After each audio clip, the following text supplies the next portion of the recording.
Hi, I'm Captain Barrett Baker with the Tucson Fire Department.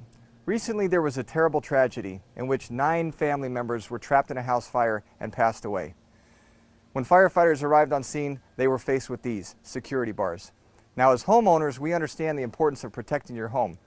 But as a homeowner, you also have the responsibility to protect yourself and your family. And that's why we're going to go over how to get out if you have security bars and windows. Now, we speak so often about having that escape plan. And part of the escape plan is having 2 ways out. But if you cannot get out your door and out through the front door of the house or the rear door, then obviously you have to get out the window. But again, if you have those security bars over the window, what are you going to do? Now, hopefully you'll have a smoke alarm that is working properly and giving that audible noise that we know something's wrong. You get to the door, you feel the door, and you can't get out that way. We have to get out our second way, which is the window. First thing you have to do is open the blinds. And when it comes to opening your blinds, we want to get them up as high as possible and then get your drawstring out of the way. That's a potential tripping hazard as you're getting out of the actual window itself. When was the last time you opened your window? Each window has a different way when it comes to the mechanism of opening it. And that's so important that you discuss this with your kids. How do you do it? In this case, we have 2 latches. You're going to open those and this window lifts straight up. So blinds are out of the way, opened up our window latches, getting the window up out of the way. The next thing we have is the screen. Now that's the easy part, because if this is life or death, you can kick that screen out of the way as quickly as possible. So Jazz, if we can just lower that out of the way. Screen's out of the way. Now the important part. If you're here and you've never practiced getting out of your window, then you're going to be at this window screaming for help as firefighters get to the scene. And that's a terrible feeling for us and for you.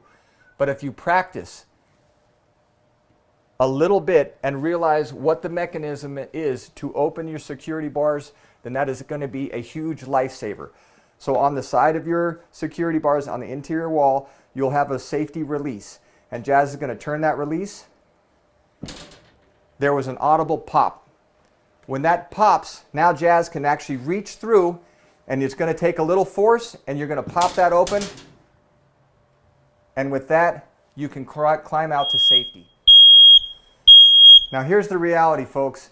If it's 2 o'clock in the morning and you wake up, it's not like the movies. If your house is on fire, it's going to be absolutely charged with smoke. If you can't get out your door, make sure that door is closed, because that's going to buy you a little time.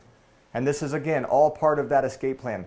At 2 o'clock in the morning, it is pitch black, and there's going to be smoke that's banked down all the way. That's why Jazz is blindfolded, because she's going to have to do this, and she won't have the ability to see anything. So we've practiced, so she knows what to do. She's reaching for those blinds. Again, this is something, when you practice, practice like you play, and do it without sight, and that's why this is so important. She moves the blinds. She takes the blinds. She moves the rope over to the side. What was the second part? Now she's reaching, and she's trying to make sure that she remembers how to open that window itself with those mechanisms. Boop, she slides it all the way up, all the way up. Good job, Jazz. What was the third thing that she's doing? Again, this is all without vision. There goes the emergency screen, or the screen door. Now she's reaching the most important part. How do we get that thing open for the security doors? Boom, she pops that, reaches, push. And then, again, she's going to go feet first. By this point in time, stay low and go. You're trying to get out as quickly as possible.